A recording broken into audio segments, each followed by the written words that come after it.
আমরা যাব আরাফার ময়দান আমরা প্রদর্শন করব।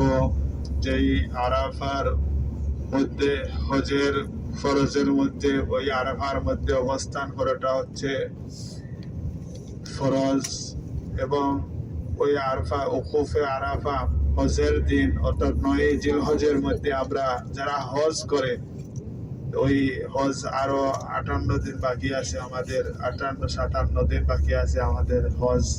আমরা যারা বাংলাদেশ থেকে আসবে, বিভিন্ন দেশ থেকে আসবে, যারা প্রস্তুতি নিচ্ছে, আল্লাহ তাবারাক ওয়া তাআলা যারা আমাদেরকে সবাইকে ওই মকবুল হজ করার তৌফিক দান করেন। সবাই বলি আলহামদুলিল্লাহ। আলহামদুলিল্লাহ, আল্লাহুম্মা আমিন। প্রিয় হাজিরিন, ওই আরাফার ময়দান আমরা প্রত্যক্ষভাবে আমরা প্রদর্শন করব।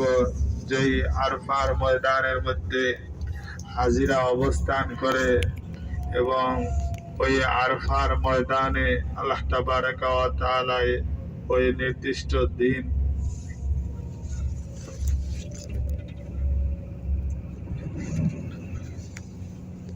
আমরা আরাফার ময়দানটা আমরা গাড়ি থেকে দেখব। মসজিদে নামিরা দেখবো আমরা, যেই নামিরাতে খুতবা দেন ইমাম সাহেব, ওই আরাফার দিন আমরা খুতবাটা গাড়ি থেকে আমরা দেখবো। আমরা ওই আরাফার ময়দানে আমরা নামবো না, আর আমরা ওই জবলে রহমত নামে পরিচিত যে পাহাড়টা আছে, ওই পাহাড়টা আমরা দেখবো। এবং যারা সচ্ছল আছেন, যারা ইয়াং জেনারেশন আছেন, দুর্বল যারা আছেন, আপনারা ওই পাহাড়ে ওঠার চেষ্টা করবেন না।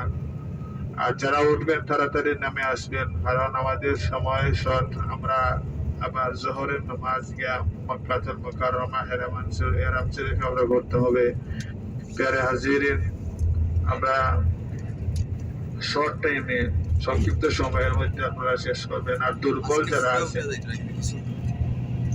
যারা আছে আমরা ওই পাহাড়ের মধ্যে আমরা উঠবো না। তবে ওই পাহাড়টা একদম নিচু, যারা ইচ্ছা তারা উঠতে পারবেন। উঠে দেখার মতো কিছু নাই, ওই একটা কুঠি আছে এবং দেখতে পারবেন শুধু, আর কিছু না।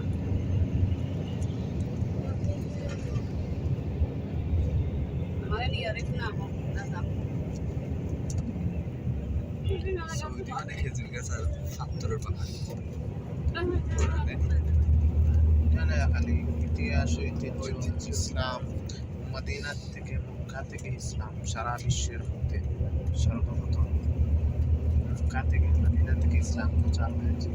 সুবহানাল্লাহ। তারপরে আফ্রিকা, এশিয়া, ইউরোপ, আন্টার্কটিকা, সারা বিশ্বের মধ্যে ইসলাম ছড়িয়ে পড়েছে সাহাবায়ে কেরামের মাধ্যমে। আল্লাহ রাসূলের সাহাবায়ে কেরাম একজন এক দেশে, এক অঞ্চলে সবাই বেরিয়ে পড়েছিলেন। রাসূল করিম সাল্লাল্লাহু আলাইহি ওয়াসাল্লাম আরাফার ময়দানে যখন ভাষণ দান করেছিলেন, আরাফার ময়দানে যখন ভাষণ দেওয়া হয়েছিল, রাসূল করিম সাল্লাল্লাহু আলাইহি ওয়াসাল্লাম ভাষণ দিয়েছিলেন, বিদায় হচ্ছেন ভাষণ। সেখানে বলেছিলাম, আমি তোমাদেরকে যা বলে গেলাম, তোমরা তোমাদেরকে যা মানো, তোমরা অন্যদেরকে যারা আসে নাই পৌঁছে দিবে, এবং আমি আমার দায়িত্ব সঠিকভাবে পালন করেছি। এইভাবে আর তোরা তখন আকাশ প্রান্ত থেকে কুদরতিভাবে আল্লাহ তাআলা আওয়াজ দিয়ে জানিয়ে দিয়েছেন, হে অবশ্যই আপনি আপনার দায়িত্ব সঠিকভাবে পালন করেছেন। আর ইসলাম আলবিদা এইভাবে বিদায় বলে 3 বার বলেছিলেন। তখন আল্লাহ রাসূল সাল্লাল্লাহু আলাইহি ওয়াসাল্লাম অনেক কিছু ওসিয়ত করেছেন এই বিদায় বলেছেন, যে ঘরের চাকর খাদিম যারা তাদের সাথে ভালো ব্যবহার করে, তোমরা যা খাও তাদেরকে তা খাওয়াও, যা পড়ো তাদেরকে তা পড়াও, ইসলামকে সঠিকভাবে পালন করবে, ইসলামকে কোরআন সুন্নাহকে আঁকড়ে ধরবে, তারপরে ভালো মানুষের সাথে ভালো ব্যবহার করবে। এইভাবে ওসিয়ত করেছেন। ইসলামের প্রচার করবে, আমি যা বলে প্রচার করবে, হজ্জ করবে, নামাজ প্রতিষ্ঠা করবে, তো ইসলামের দাওয়াত দিলে। এই যে ওসিয়ত করছিলেন, এই ওসিয়ত করার পরে আবু বকর রাদিয়াল্লাহু তাআলা